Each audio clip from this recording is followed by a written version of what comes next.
Welcome to my abode, my new home. I'm very happy to be here.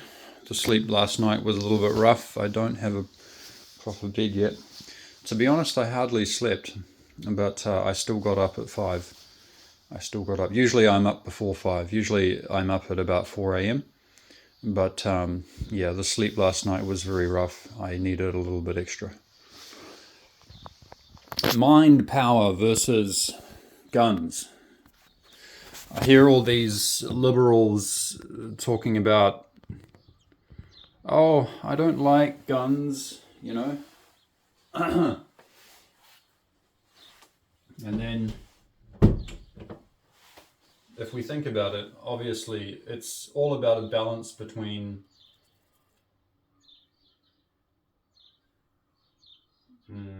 it's security, right?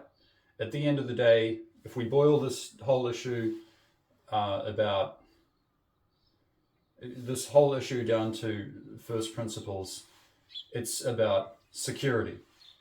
So who is responsible for your security? For our security, but individual security. How much is it that, in what circumstances is it that it's the government's responsibility with the police force and, various other services, but mainly the police force, which the government has provided to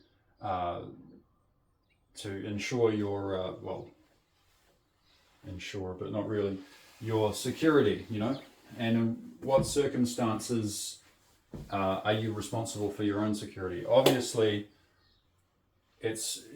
you're the first responder, really, in any case.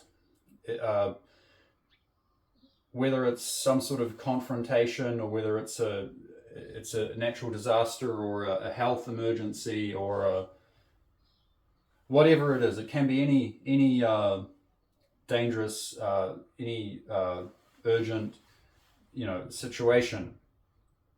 But you are the first person there, so you have the responsibility to manage things.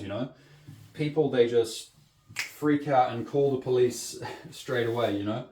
I don't know how many times I've had. I don't get into crazy relationships anymore, but here comes the sun. But I don't know how many times, and I'm not just blaming it on girls, but it's also boys. But when things happen, people just call the police straight away. They don't even bother to try and negotiate, right? So obviously you're the first responder in any case, right? Whether it's working something out between you and your spouse, or working something out between you and your flatmates, or some stranger that's there. But if you are so mentally weak, as soon as something happens, you're like, ah! And then you're like, oh my god! You just call the police straight away. How do you think the police feel about you just totally pissing their time away with something that you could easily manage yourself? So from this perspective, and if we just think about that which is self-evident, okay, that which is self-evident, without trying to philosophize, although philosophizing is really about defining that which is self-evident, defining self-evident truth. It's not about entertainment or just visualizing something for the sake of it. No, philosophy is about defining the parameters within which reality holds true. But of course, the nihilists or the nihilists, the people that just believe that everything's subjective and that there is no ultimate truth, there is no meaning, these people have hijacked it to just make it a form of entertainment, a very sadistic entertainment in a lot of cases with these people.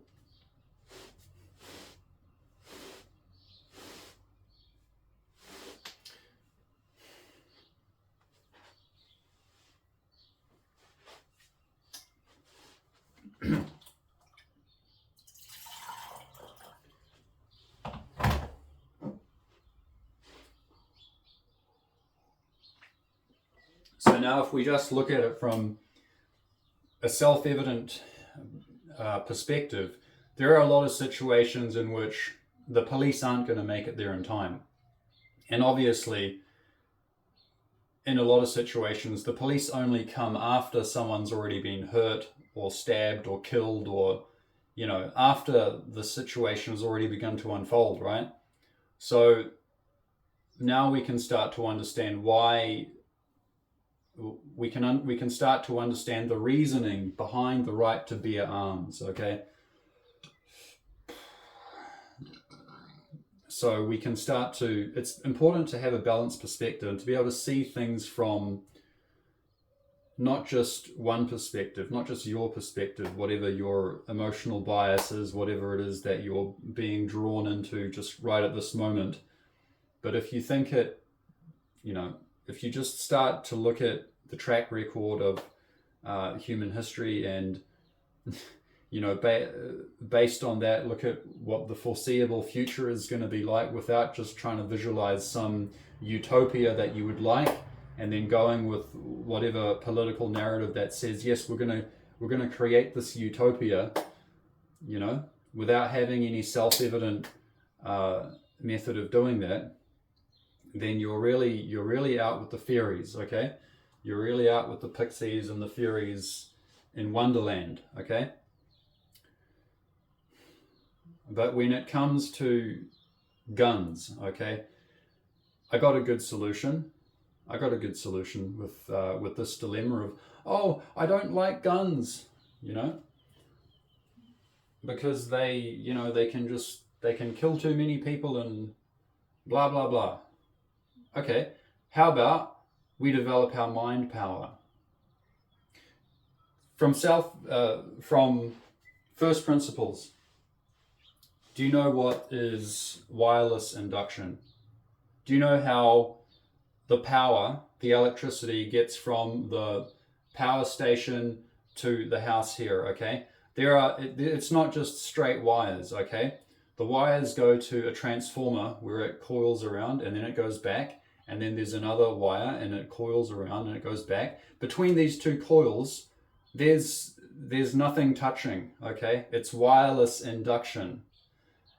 There is, when you have a wire with electricity going through it, it produces an energy field outside of the wire, which can induce another energy field in a nearby wire, okay? This is the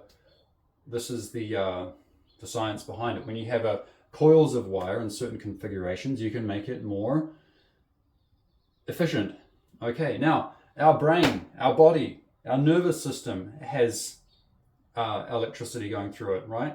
And around that we have an energy field which is produced. And through certain practices we can learn to direct that energy field, okay? So how about we just develop our mind power?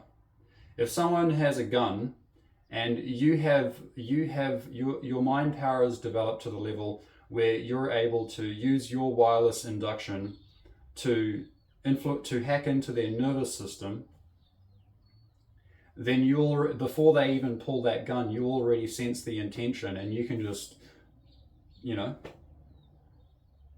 or stop them from doing it. Okay, that's one example. Now you're after I've explained this, now your view of reality has gone into a very narrow bandwidth, and you're only thinking about how this mind power is used in one certain way, whereas like the same thing is about with martial arts. You know, martial arts is a full spectrum development of the whole system of the body. It can do many things, okay? But from a first principles way of understanding of how you use certain meditative and other training methods to fine-tune certain aspects of the mind, energy, body, soul, spirit, okay, these things become possible.